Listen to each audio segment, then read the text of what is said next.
So today we are going to solve the terminal exercises of chapter 13, that is electrochemistry.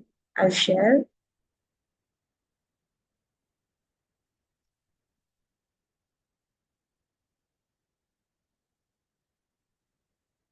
Okay. So our first question is calculate the oxidation number of the elements written in bold letters. So here it is CrH2O 6 times. Is the first question. So from this, we can say that water, H2O, it is a neutral ligand, which means it will not contribute anything to the oxidation number. So we'll take Cr to be X. Okay, we'll take Cr to be X. And here the overall charge of the complex is +3. Okay, so we will write as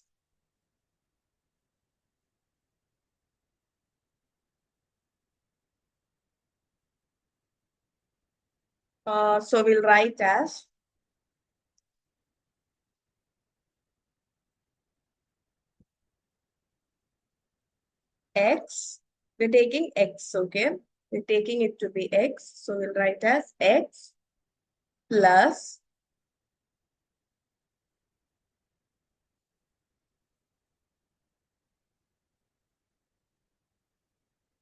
it is given 6, right? In the question, it was C6H2O 6 times. So which means, and as water is a neutral ligand, we'll write it as 6 into 0, which is equal to +3.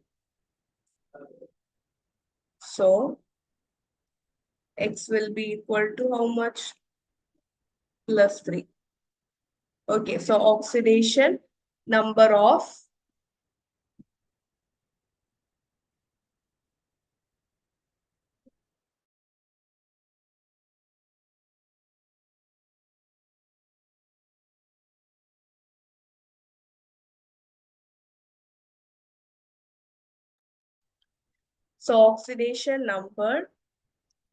oxidation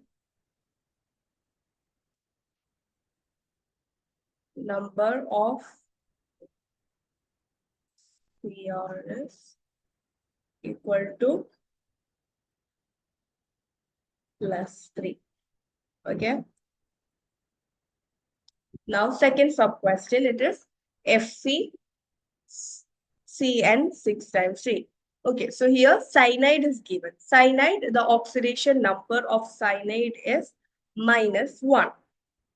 So oxidation number of cyanide, Cn minus, will be equal to -1. And we'll take ferrous, that is iron, to be X. So the overall charge is -3. Okay, so we'll write it as X plus cyanide is -1. And in the question, it is given 6 Cn 6 times. So which means 6 into -1, which is equal to -3. And when you solve this, you will get X is equal to +3. So the oxidation number of cyanide is, ferrous is +3. Now third sub question is bicarbonate ion. So it is given HCO3 minus. So HCO3 minus is, in this we need to find the oxidation number of carbon. Okay, see. So hydrogen, the oxidation number is 1, +1. So for hydrogen, it is +1. For oxygen, it is -2. Okay. And the total charge it is given is -1. So how will we write? +1, because hydrogen +1. Hydrogen +1. Here carbon, we are taking it as X. Plus X plus bicarbonate HCO3. So oxygen is 3 times. So it will be 3 into -2, which is equal to -1. So when you solve this, the X value will be +4.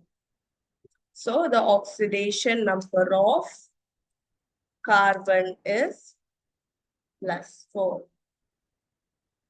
And last sub question is lead oxide. So for lead oxide, we need to find the oxidation number of lead.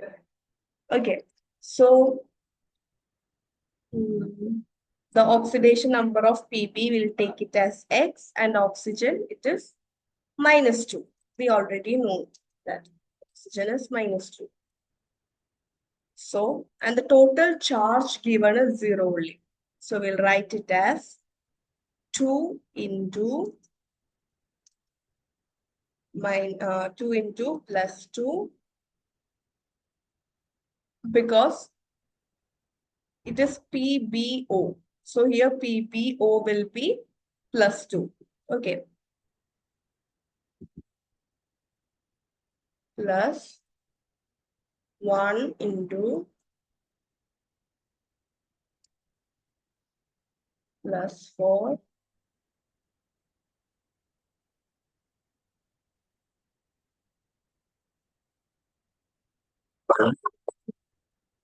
plus 4 into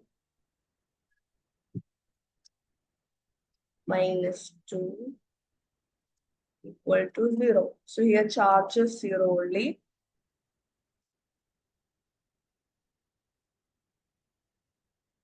Here it is a mixed oxide. Okay, PbO2, it is a mixed oxide where Pb can have 2 oxidation states. Okay, that is why we are doing it like this. So 4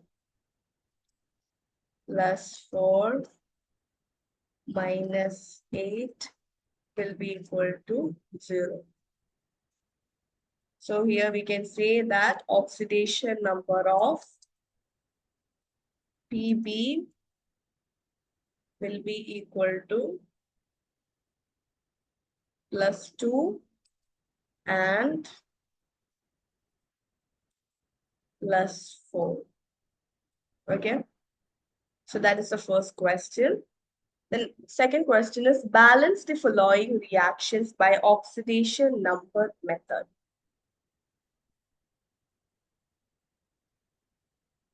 So we need to balance the equation. So first we'll write down the equation.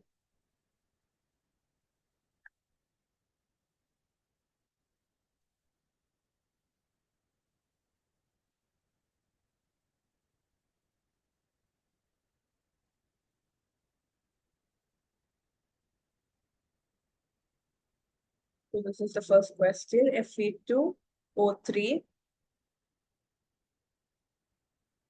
plus C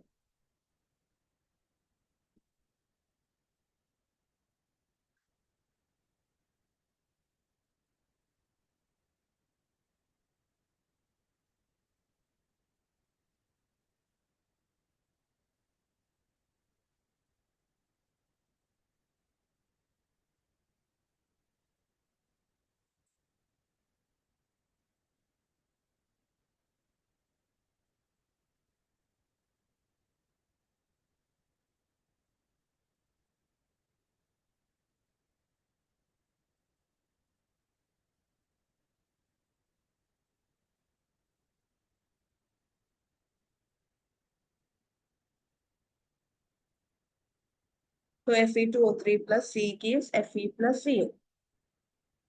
So first we'll write down the oxidation state of each question. Because the question here is we need to find or we need to balance the equations by oxidation number method. So first we'll write down the oxidation states.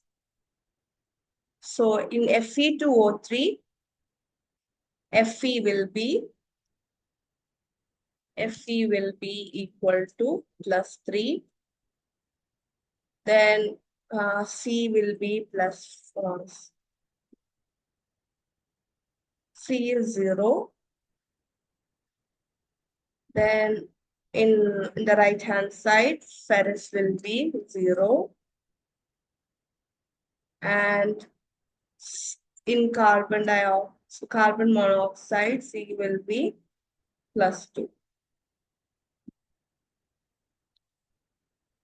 Now, from the equation, we can say that iron gains electrons. Okay. Here, if it is Fe +3. Right. Here, in the left-hand side, it was +3. You can see in the right-hand side, it was +3. And when it went to, in the left-hand side, it was +3. And when it went to right-hand side, it became 0, which means reduction happened.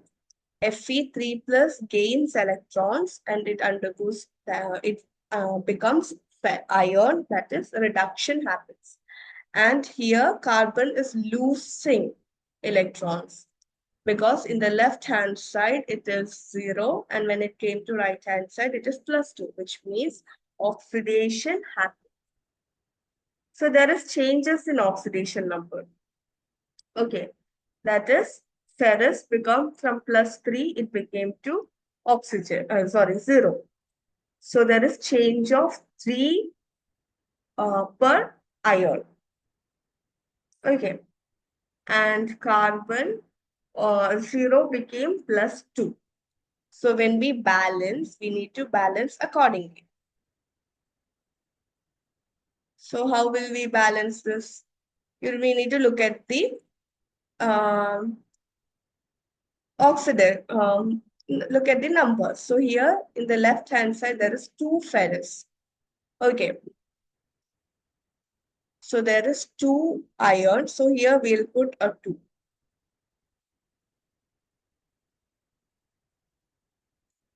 So now iron is balanced because both the sides there is 2 ions. And in order to become oxygen 3, we'll put a 3 here. So here carbon also became 3. So what we'll do, we'll put a 3 here also. So the final balanced equation is Fe2O3 plus 3C gives 2Fe plus 3CO. If this is confusing, I'll show you another method. We'll do it in the second question. Okay. Next question is C6 H6 plus O2 gives CO2 plus H2O.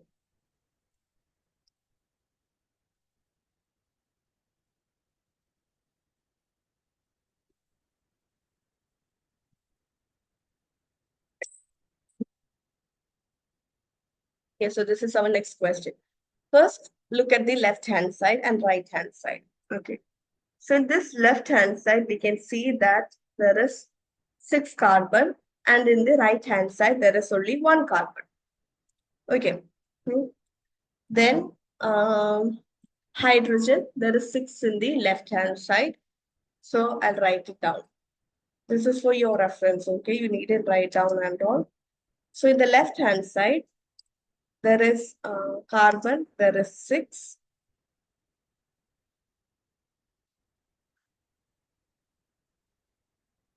Then hydrogen, there is again 6. And oxygen, it is 2. Now moving on to the right-hand side. Carbon, there is only 1. Oxygen, there is 2 here. There is 2 oxygen here. and there is one oxygen here. So 2 plus 1, it is 3.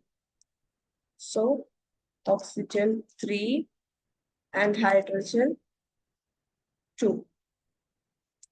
So this is the atoms, number of atoms on both sides. So now we need to balance it. We need to make it same on both the sides.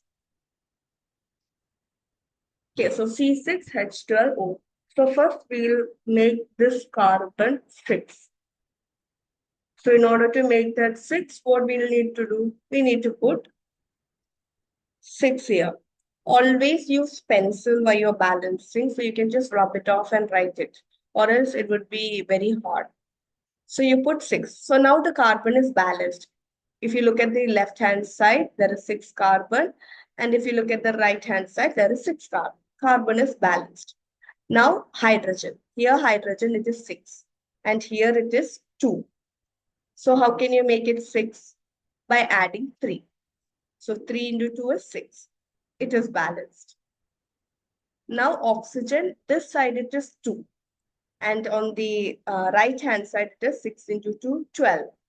12 plus 3, 13, 14, 15. So it is 15. We cannot make this oxygen 15. So what we need to do? We need to change. We need to make some changes. What we'll do is we'll change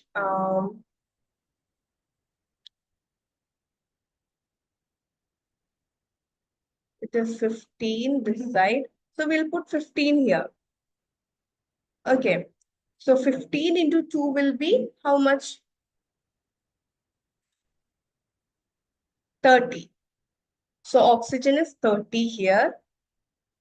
And here it is 15 only. So we need to make it 30. How will we make? We'll change this 6 into 12. 12 into 2, 24.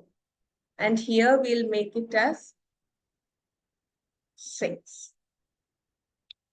So 24 plus 6 is 30. Okay. Now we need to change hydrogen because hydrogen become 18. So here we will put 2. 2 into 6 is 18. And here carbon is 12. So here also. Now this is a balanced equation. Because on the left hand side there is 12 carbon. Right hand side also 12 carbon. There is uh,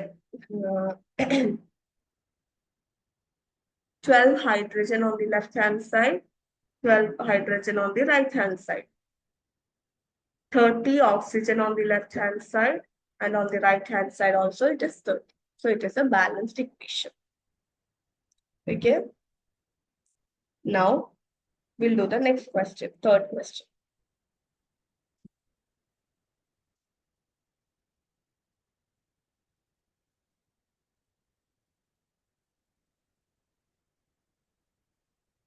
Third question is balance the following reactions by ion-electron method.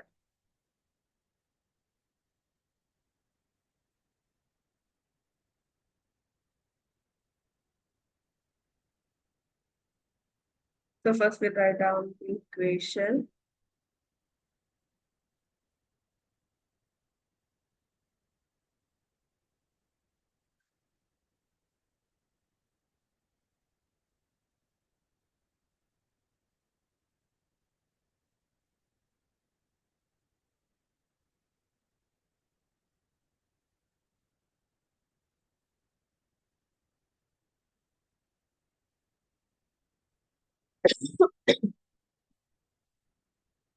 So this is the first question.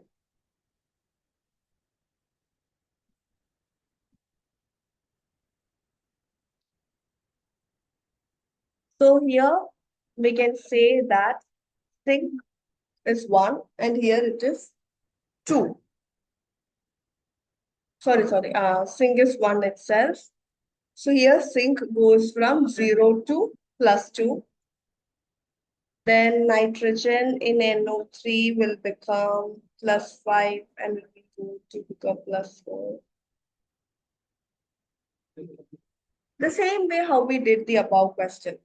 Okay, so zinc, it is 1 in the left hand side, in the right hand side also it is 1. Hydrogen, it is 1 here, but it is 2 on the right hand side. So we'll need to change it.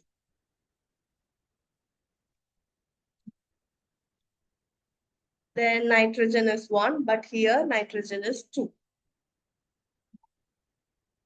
Oxygen is 3, not 2, 2 plus 1, 3. Oxygen on the left hand side is 3. Here it is 6, 7, 8, 9. Okay, so we need to change this part. Will be if we make this 2, hydrogen is balanced. Nitrogen will not be balanced. Oxygen is also not balanced. So what we'll do? Okay, we put 2 here. So we'll put 2 here also. So nitrogen is balanced here. Is it balanced? No. Because here it became 2, but here there is 1. So we'll put 4 and we can put a 2 here. Now it is balanced. Okay.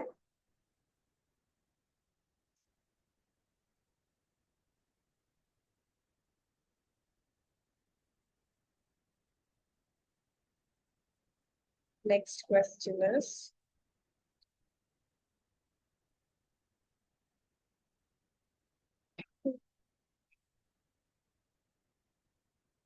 here chlorine undergoes reduction and magnesium undergoes oxidation.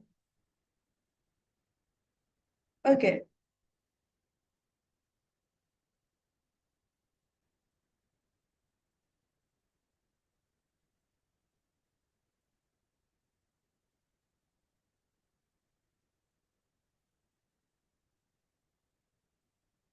And the whole thing is happening in an acidic medium, which means we can add water here.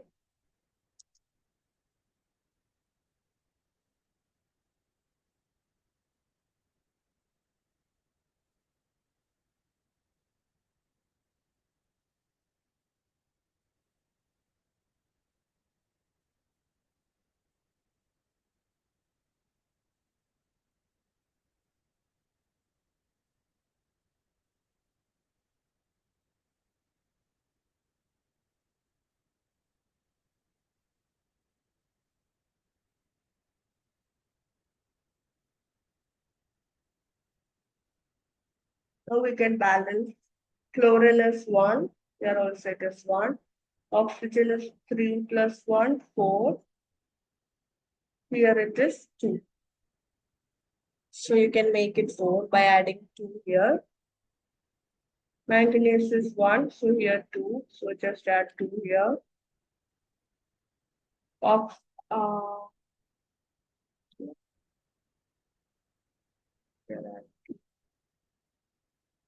so this is the balanced equation. Okay.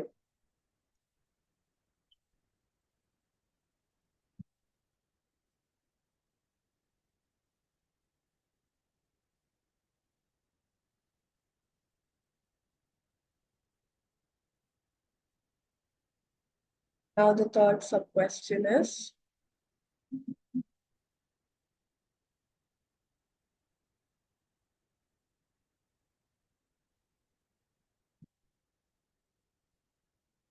FeOH twice plus H2O gives FeOH3 plus H2O in acid, basic medium. Okay, so here iron undergoes oxidation and H2O2 is reduced. So we are going to do it in the basic medium. So it will be the same equation, but H2O won't be there. Now we can balance. Ferrous is 1, both sides it is 1. Oxygen it is 2 plus 2, 4. Here it is 3. And hydrogen is 2 plus 2, 4. Here also it is 3. So if we add a 2 here, it will be 2 ferrous. So here also we need to add a 2. 2 into 2, 4. Okay. So this is the balanced equation.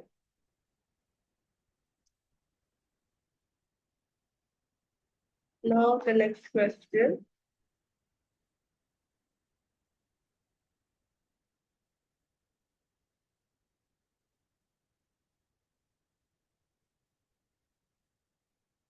Fourth question.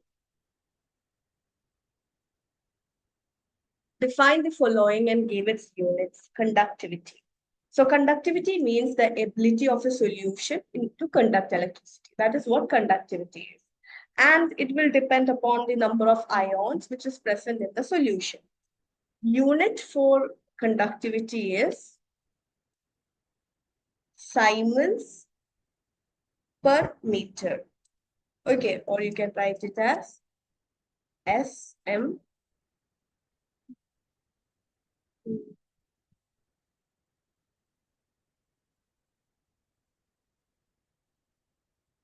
SM minus 1. Okay, that is the unit.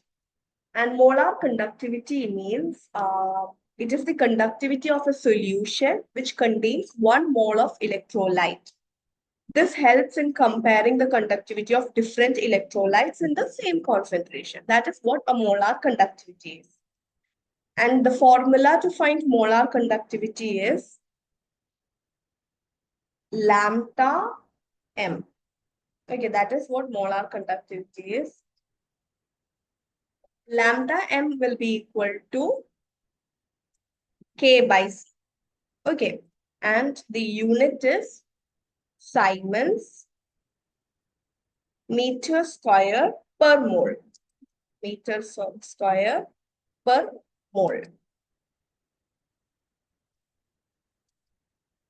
Okay, so the unit of conductivity is Siemens per meter and unit of molar conductivity is Siemens meter square per mole. That is all about the definition and this. Next question is, draw a graph showing the variation in molar conductivity in a weak and a strong electrolyte with concentration.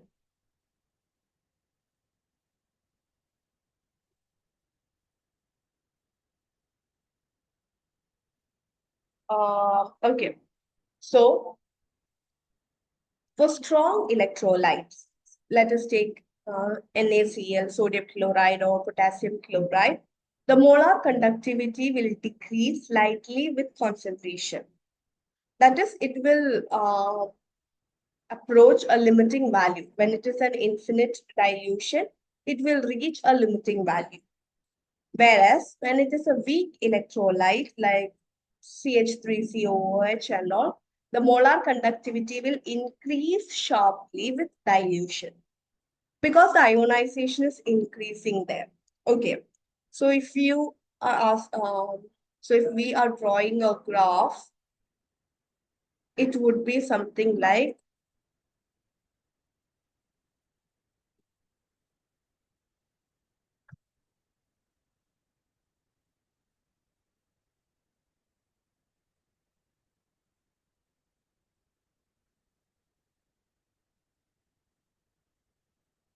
so here, this is molar conductivity, that is lambda m. This is molar conductivity, and this is a strong electrolyte. Strong electrolyte.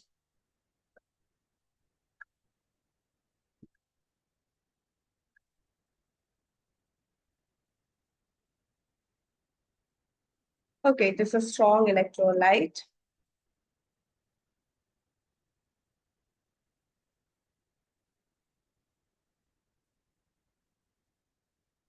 It will be a small steep like this. Okay, it would be a the weak electrolyte will be a small curve, like it is a steep, because here ionization is increasing with the dilution. So this is the weak electrolyte.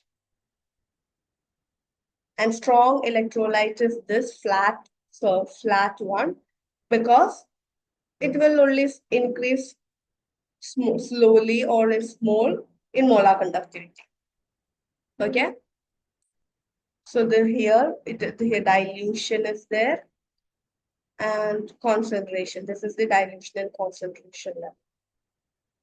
So the weak electrolyte curve will be steep because of the ionization, and the strong electrolyte curve will be flat. Okay.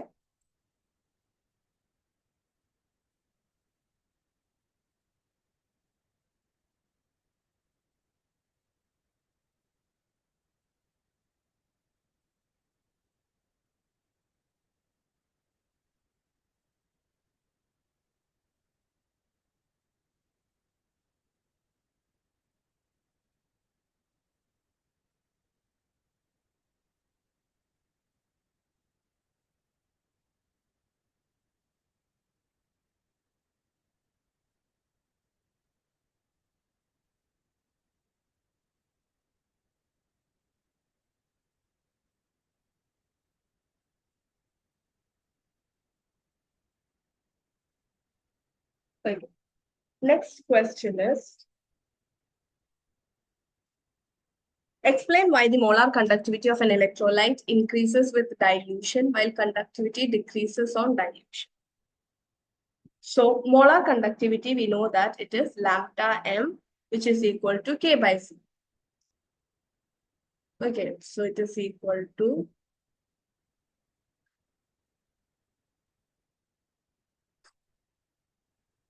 lambda m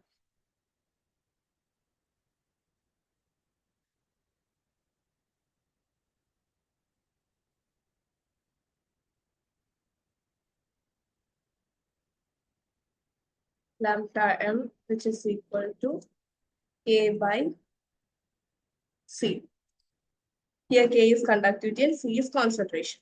So with dilution, for strong electrolytes, we can say that the mobility will increase due to decreased attractions.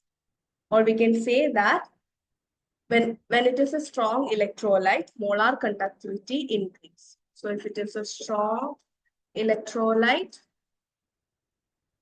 which means molar conductivity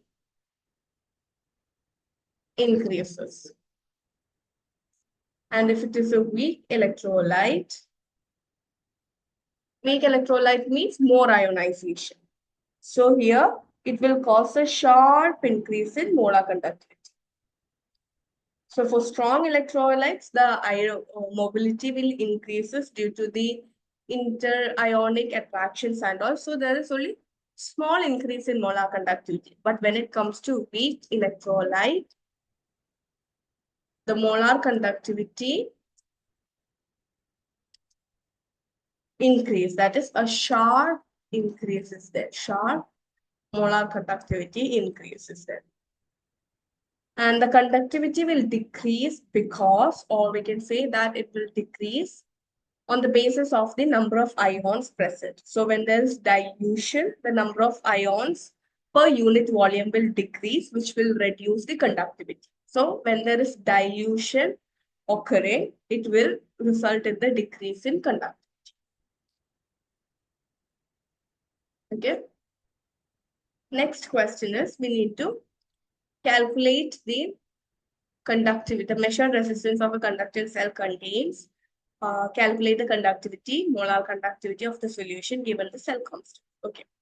So first sub question is,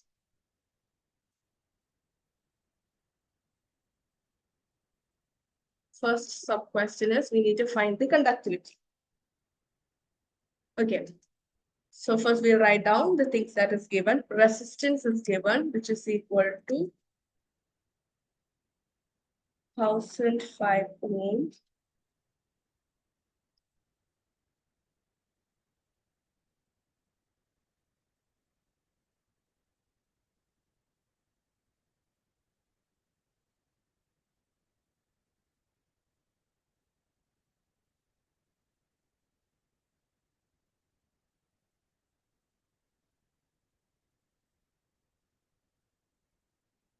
Then resistance is given, then concentration is given, C is given, concentration is 7.5 into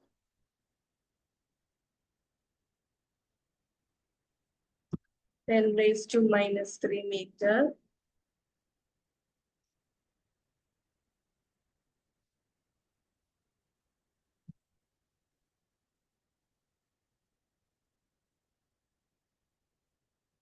Then cell constant is given. Cell constant is G. That is 1.25.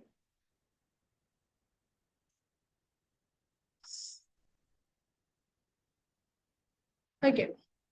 So in order to calculate the conductivity, that is K is the conductivity. Okay. K is equal to cell constant, that is G, divided by resistance.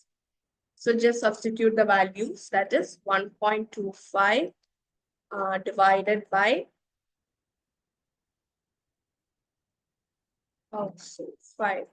And when you solve this, you'll get a value. K conductivity will be equal to 1.244 into 10 raised to minus 3 Siemens per centimeter. Okay. Now, the second sub-question is to find the molar conductivity. So, in order to find the molar conductivity, that is lambda m. So, in order to find the molar conductivity, we need to write lambda m is equal to conductivity by concentration. But here we got conductivity in centimeter. So we need to change it into meter.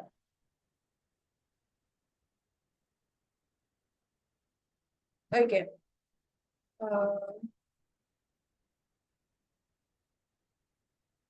Because the concentration, it is in meter, in mole. So what we'll do is, we'll just add 1000. So lambda m is equal to K into 1000 divided by C. Now when you substitute the values, that is 3,000 divided by 7.5 into 10 raised to minus 3.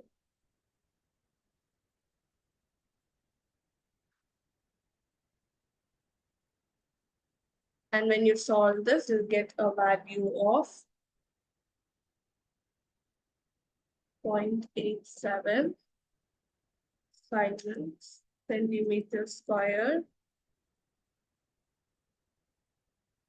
per mole.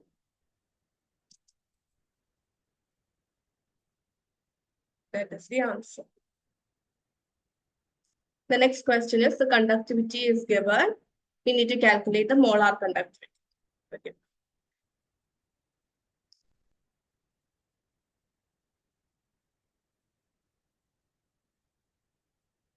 So we'll write down the things that is given.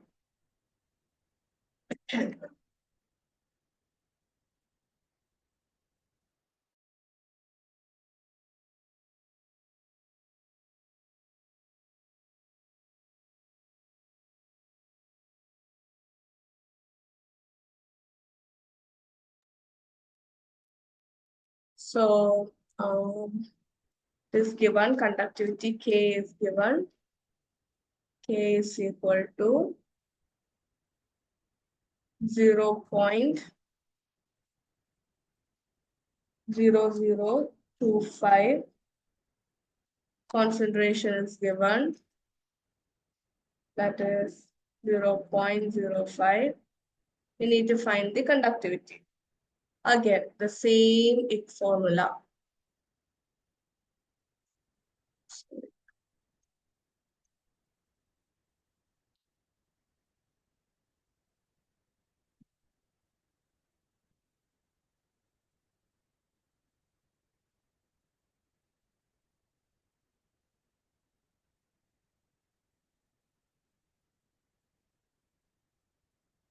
K into 1000 divided by C. And when you substitute the values, K is 0. This is all are direct questions. You need to just substitute the values. 2000 divided by 0.05. And when you solve this, you get a value of 50 Siemens centimeter square per mole. Okay.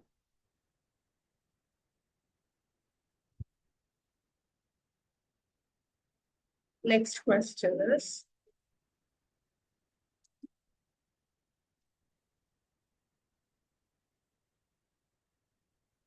ninth question,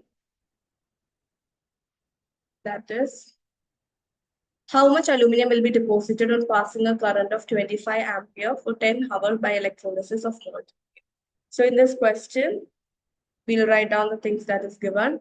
Current is given, that is I is equal to 25 ampere. Then time is given, which is equal to 10 hours. So we'll change it into seconds. So it will be 10 into 3600. So it will be equal to 3600 seconds. Then Faraday's constant F, something which is already proven, 96500.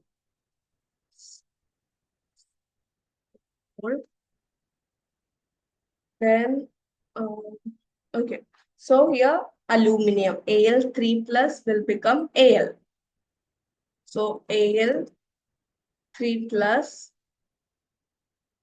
is becoming, or Al3 plus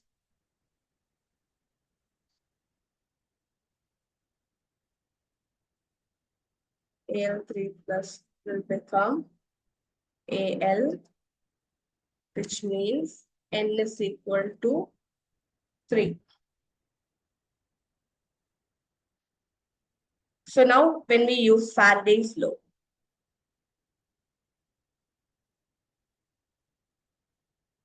okay, so we are using Faraday's law. We can say that mass is equal to E into I into T divided by NF. So the mass of aluminum, aluminum mass will be equal to 27, and here the N is 3. So 27 divided by 3 will be 9 gram. That is, Al mass is equal. This is the equivalent mass, that is capital E. So now putting it into the equation, mass will be equal to 9 into 25 into 36 divided by 3 into 965. And when you solve this, you will get a value of 27.96 grams. So the mass of aluminum deposited will be 27.96 grams.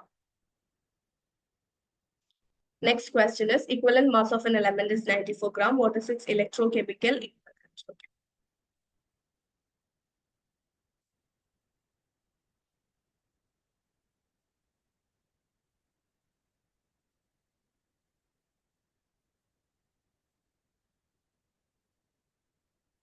So here equivalent mass is given. So electrochemical equivalent is capital Z.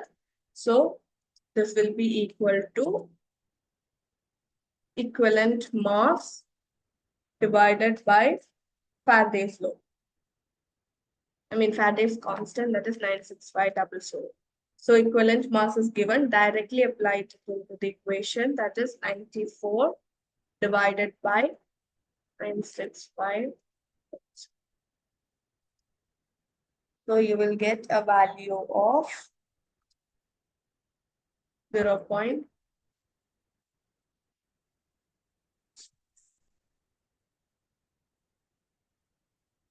This will be the equivalent electrochemical equivalent. Okay. Now, next question is,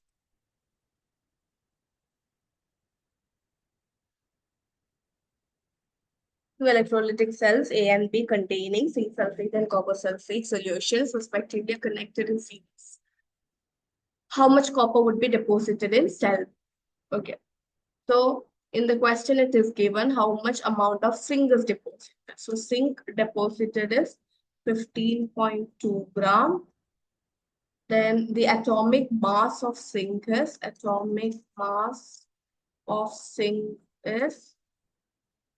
65. Copper atomic masses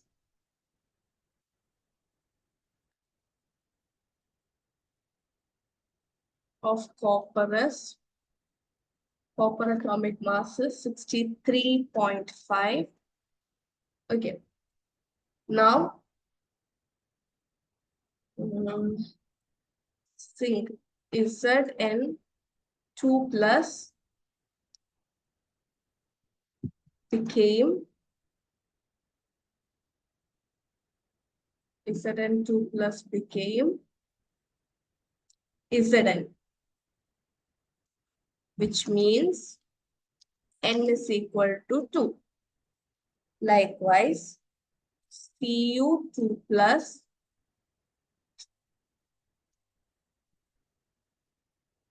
became Cu. Again, that means N is equal to 2. So, by using Faraday's law, we can say that mass of zinc divided by atomic mass of zinc is equal to mass of copper divided by atomic mass of copper. So mass of zinc is 15.2 divided by atomic mass is 65. Mass of copper we don't know, so we'll take it as X. Divided by mass of copper is 63.5. Now, by solving the equation, you will get the mass of copper, which is equal to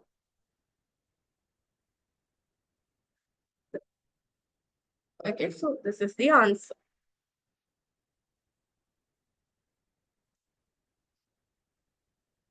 Next question is, explain the term standard electrode potential. How is it determined experimentally? Okay. So standard electrode potential means it is the electrode potential of half cell when all species are at standard condition, that is 1 molar concentration, 1 atm pressure and all, that is 25 degrees Celsius. So when all the species are at the standard condition, the electrode potential of a half cell is known as standard electrode potential. And it is measured relative to the standard hydrogen electrode, that is SHE. So the experimental determination is like when a half cell is connected to the standard hydrogen electrode in a voltmeter, the potential difference can be measured. And if the metal electrode is donating electrons to this SHE, it will have negative standard electrode potential. And if it gains electron, it will have a positive standard electrode potential. Okay.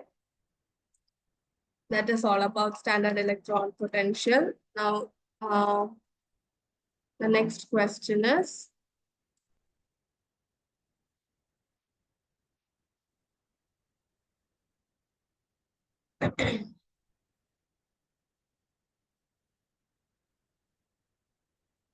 Draw the diagram of the cell whose cell reaction.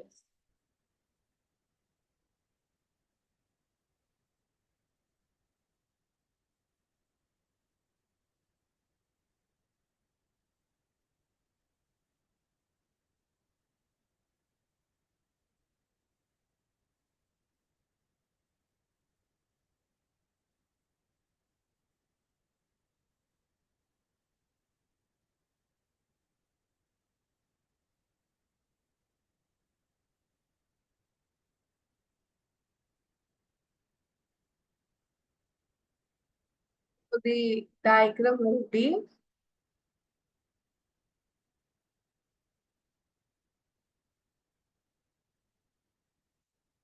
like this. Okay, that is zinc is becoming zinc 2 plus 2A. That is, in the anode, oxidation happens, and in the cathode, reduction happens. That is, Ag plus will become Ag. So there is a salt bridge that is in the middle, which will maintain this charge balance. Okay.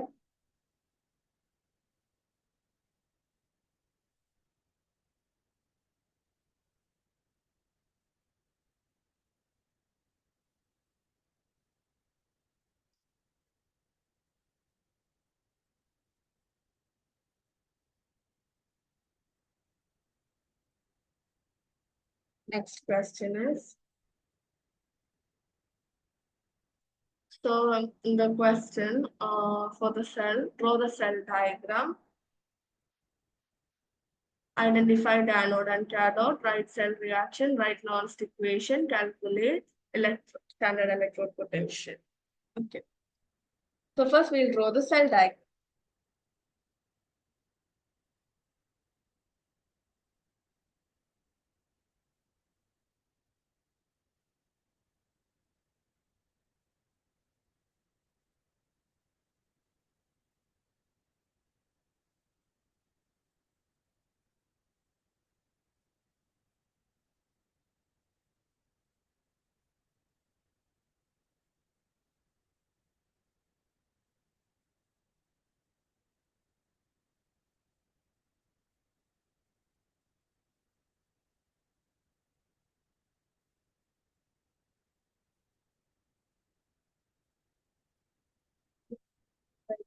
We'll draw the cell diagram first.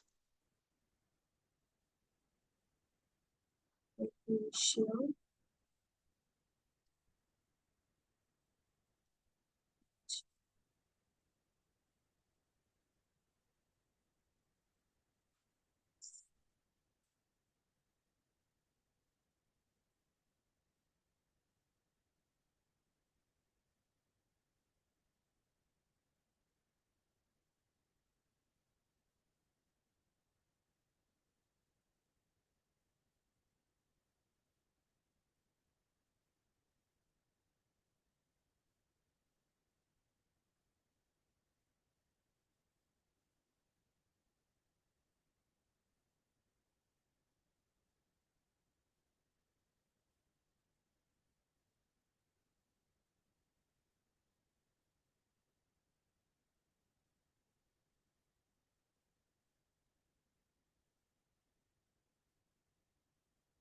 This is the cell diagram.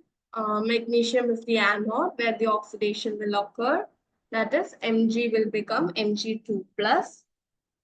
That basically means it will lose electrons. Zinc is the cathode where the reduction will happen. That is, it will gain electrons, and the double vertical, this is the salt bridge. So we can say that the anode is magnesium and the cathode is zinc. Now we'll write down the cell reaction. So cell reaction will be magnesium. It will be in solid state plus zinc aqueous solution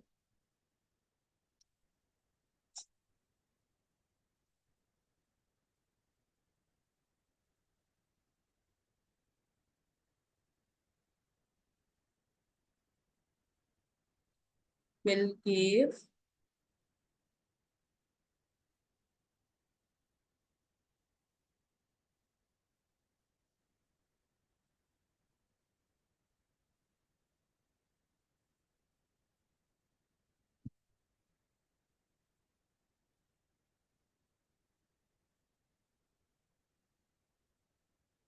this is the cell reaction. Nernst equation will be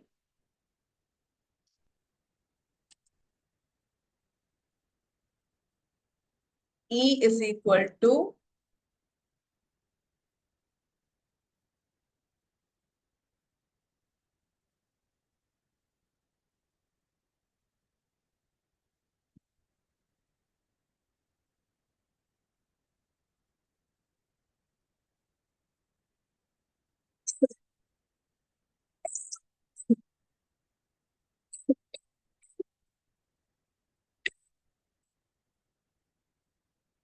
standard electrode potential minus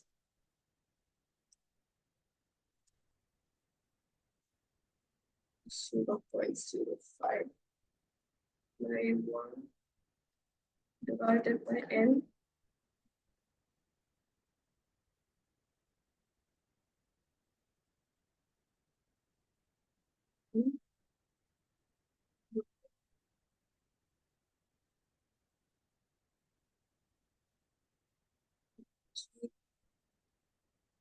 plus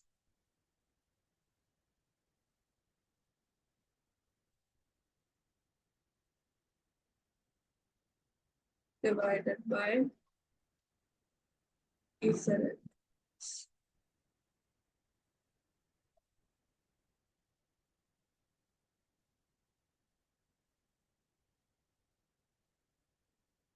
So this is the Nernst equation.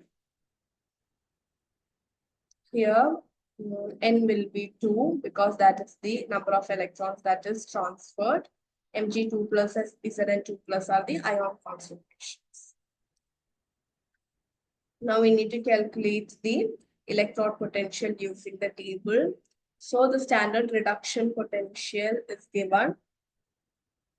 That is E Mg2 plus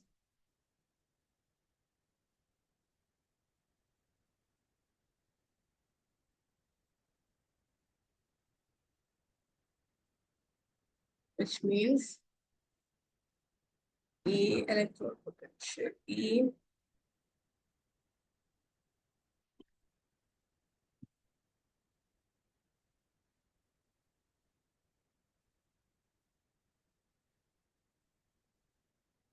Mg2 plus, this written as subscript, okay,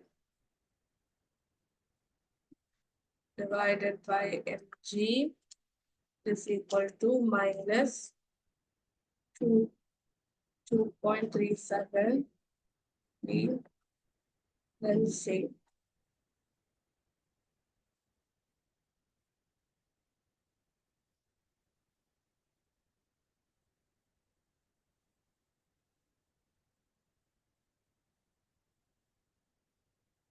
Zn2 plus 5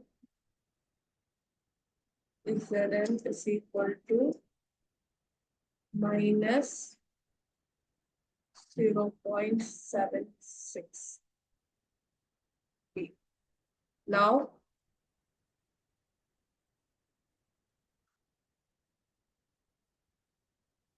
E naught cell is equal to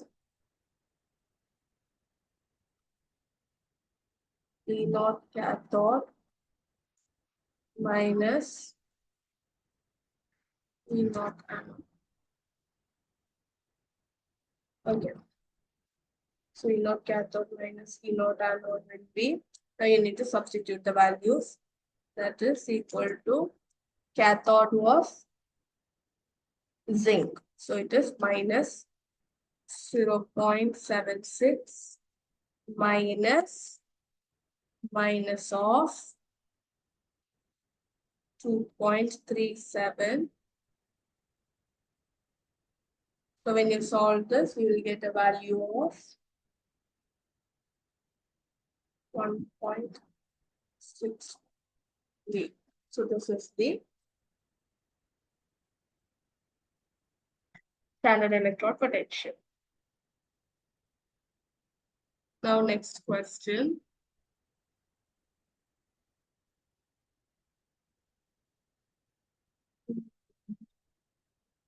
The question is, what are the functions of a salt bridge? Okay, so the functions of a salt bridge, we know salt bridge is a U-shaped tube which has an electrolyte like potassium chloride or sodium nitrate and all, which is in a gel. So the major function is that it will maintain electrical neutrality, which means it will prevent the accumulation of charge in the half cells by allowing the migration of ions. So first function is it will maintain electrical neutrality. Second function is it will complete the circuit, which means it allows the flow of current by connecting the two half cells. And also it will prevent the direct mixing. It will keep the reactants in separate compartment, which will prevent the direct reaction. So these are the three major functions. It will maintain the electrical neutrality, it will complete the circuit, and it will prevent the direct mixing. Okay.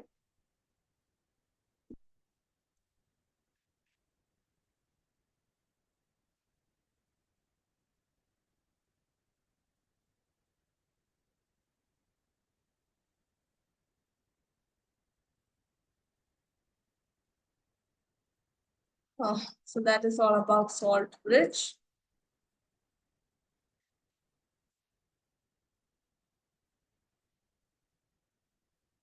Next is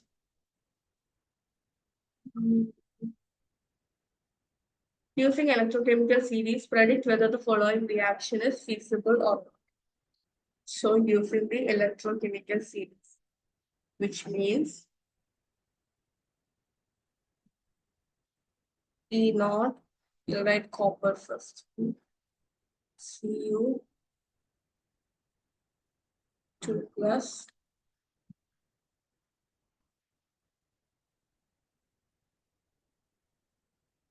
by copper,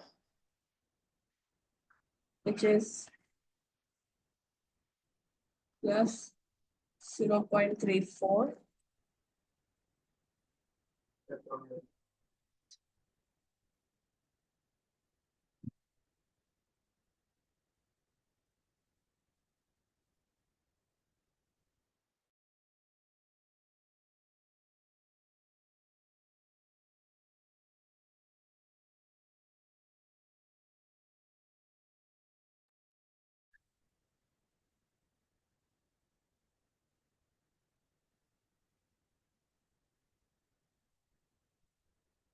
Then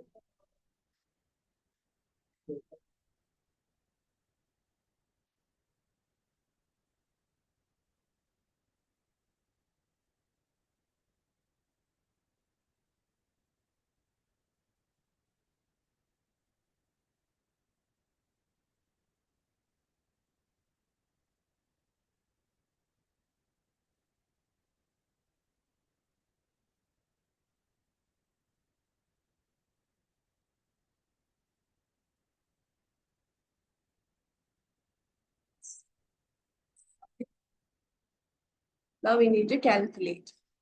So the equation to calculate is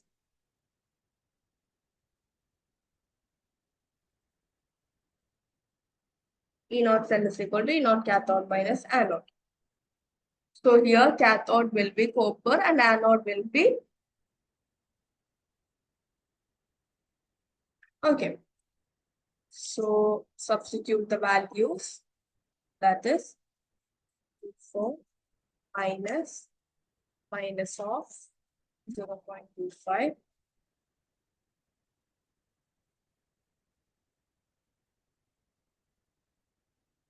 You get a value of 9.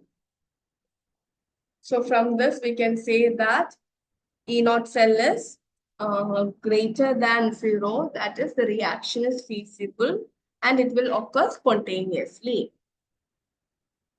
Okay.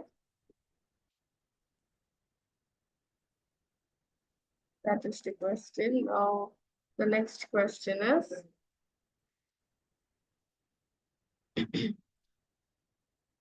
Explain with the help of electrochemical series whether any reaction will take place when steam is passed over hot copper. So the reaction will be copper plus water gives. I'll write down the reaction. Okay. Copper plus water. Copper plus water gives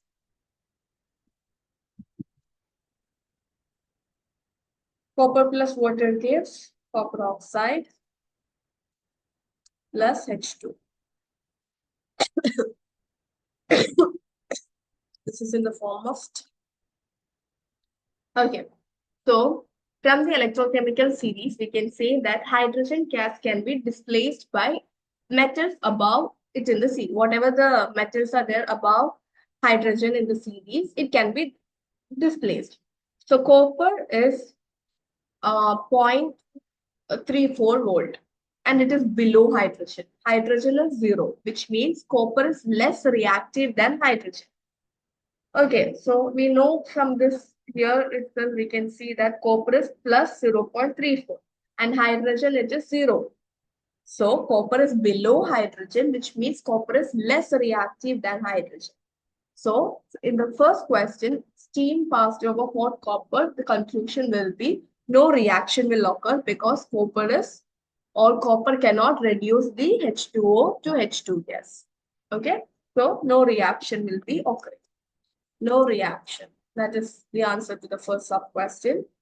Next question is tin is dipped in hydrochloric acid. So the reaction will be Sn plus 2HCl. Yes. SnCl2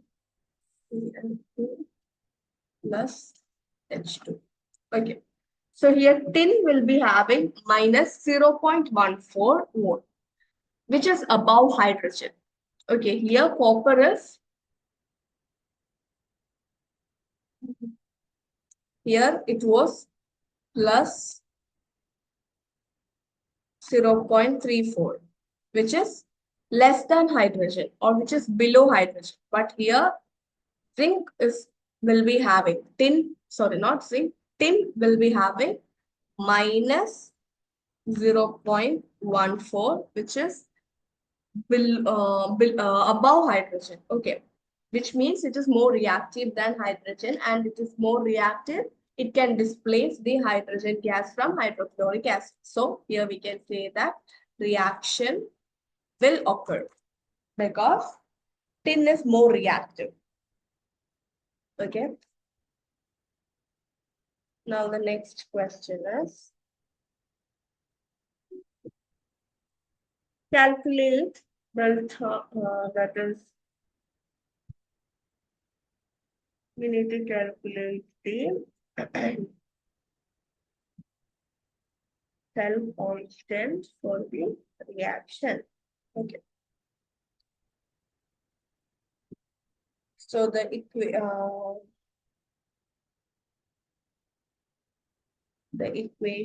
is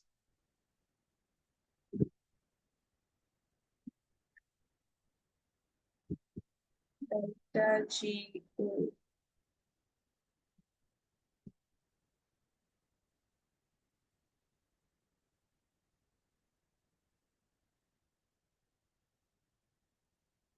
equal to minus N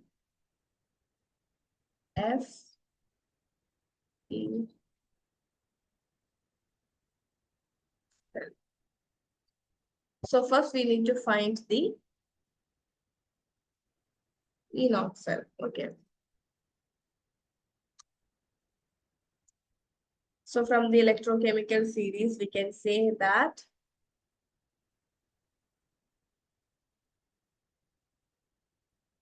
a aluminum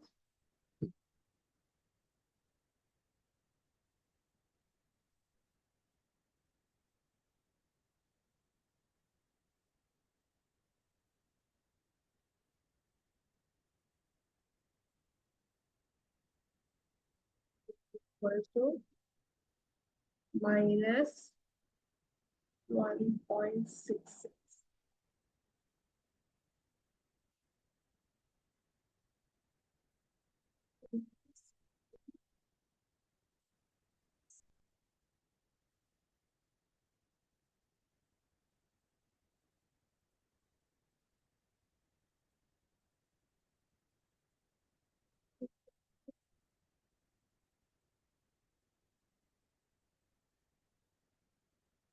Now, the equation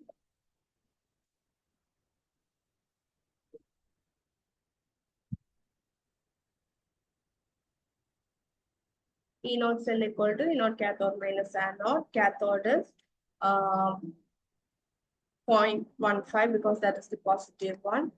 So it will be 0.15 minus of 1.66. And when you solve this, you will get the value of 1.8. Now we need to calculate cell constant. Okay. So N is 6 because 6 electrons are transferred here.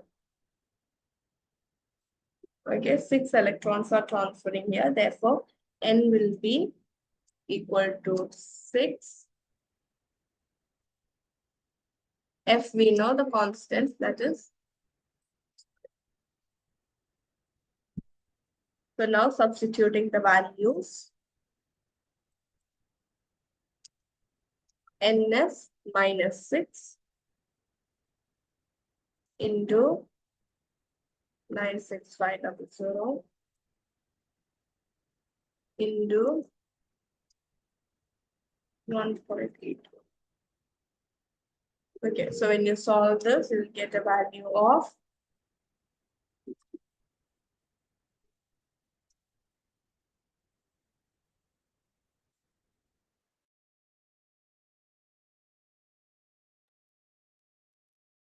So this is the answer, and the reaction is spontaneous.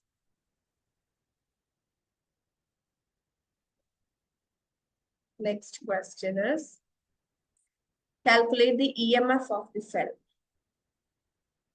So EMF, we will be calculating using the Nernst equation. So when we use the Nernst equation, E will be equal to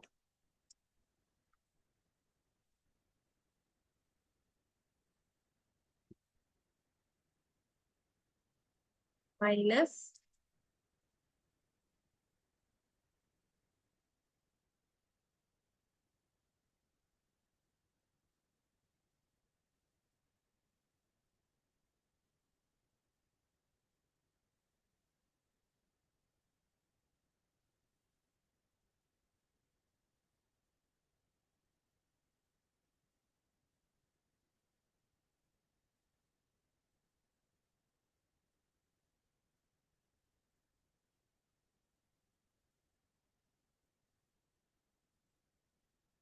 rho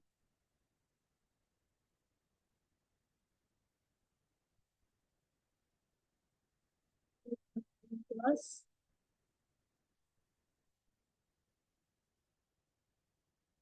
divided by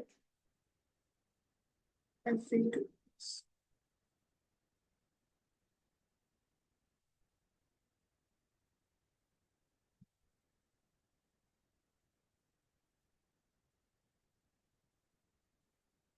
And from the electrochemical series, we know that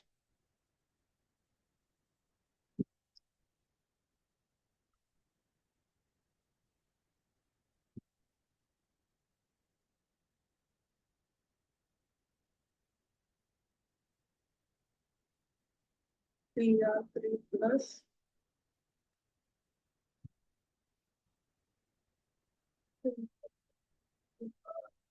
will be equal to minus 4.4.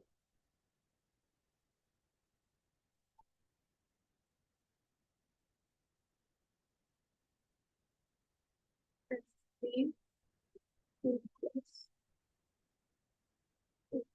it will be equal to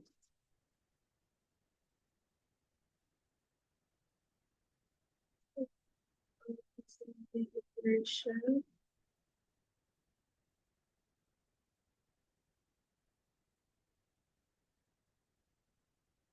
We can write it as minus 0.44 minus of 0.74, and the value will be equal to 0.30.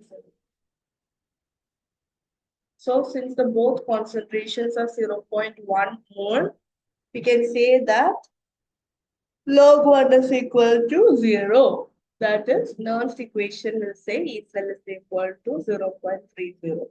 Okay. Next question is, calculate the EMF of the given cell reaction to 98 K. So here also we are going to use the same equation, same Nernst equation.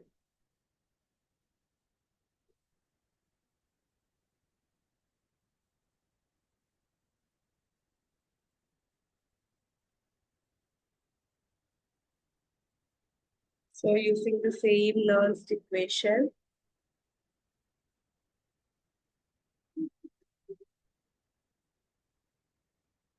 E is equal to E0 minus 0.5 Z2 plus 2 plus divided by 10 SN4 plus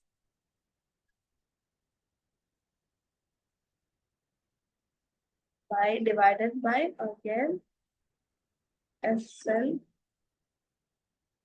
plus. So from the electrochemical series, we can say that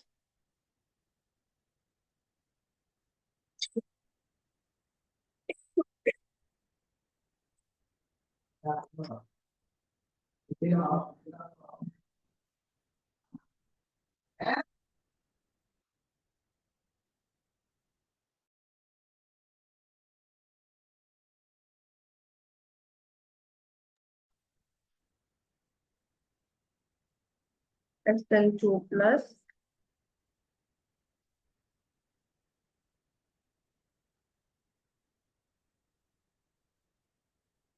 value is 0.15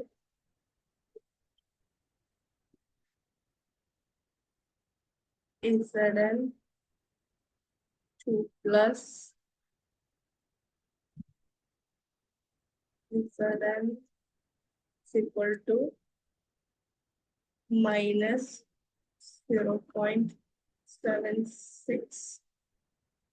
Now, using this formula, we can say that 0.15 minus of 0.76. So the answer will be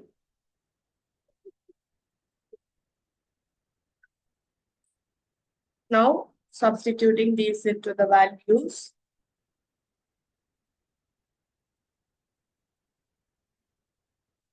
To Nernst equation, E will be equal to 0.91 minus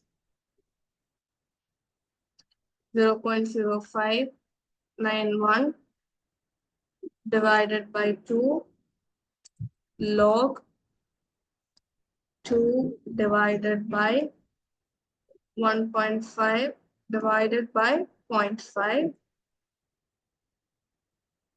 That is, E will be equal to 0.91 minus 0.0591 divided by 2 log 2 by 3. Now, when you solve this, you will get a value of approximately something around 0.915. That would be the answer.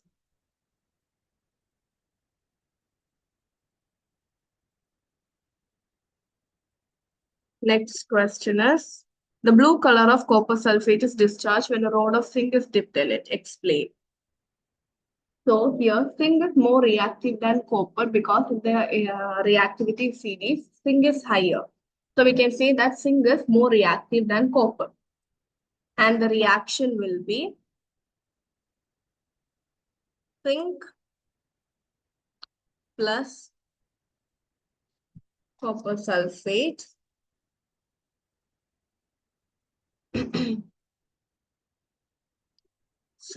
zinc plus copper sulfate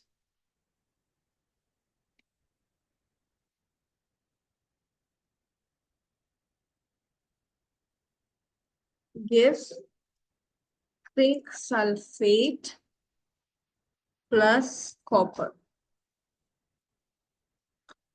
So here copper is blue color, which is replaced by zinc. Zinc is colorless. So copper ions are completely removed from the solution and the blue color will fade because zinc is more reactive than copper and zinc is colorless. Okay. Next question is,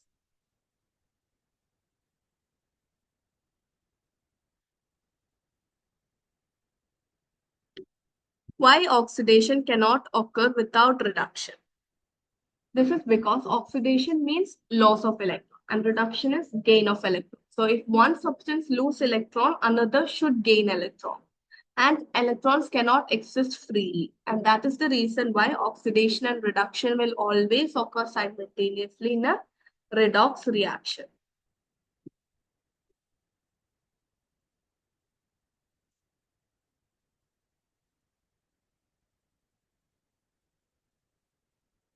Okay. Next, last question is, knowing that, okay, equations is given whether 1 million of silver nitrate solution can be stored in copper vessel or can be stored in silver vessel. So in the reaction, it is given uh,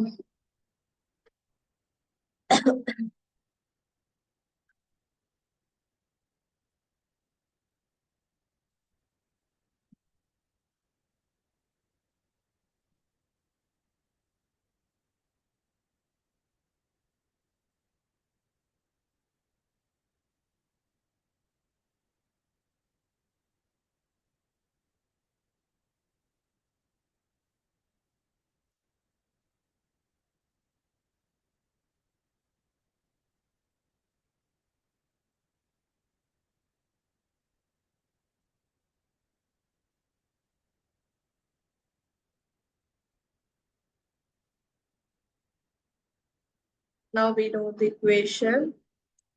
E naught cell is equal to E naught cathode minus E naught anode.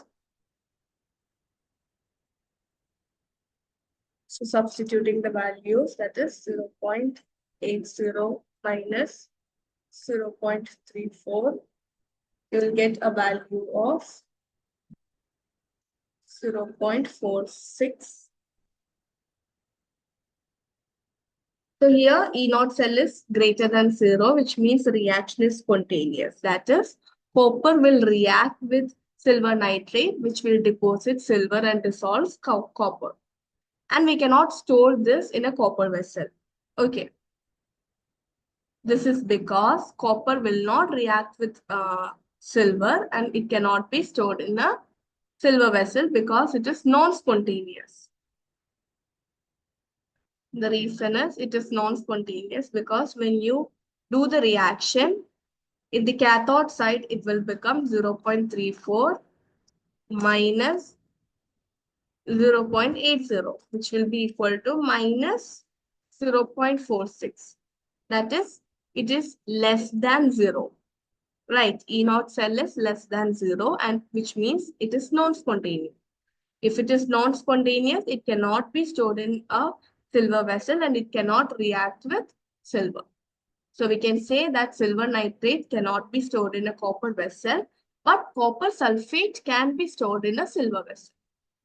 Okay, we cannot store silver nitrate in a copper vessel, but we can store copper sulfate in a silver vessel. That's all. So if you have any doubt, you can ask in the next classes. Thank you.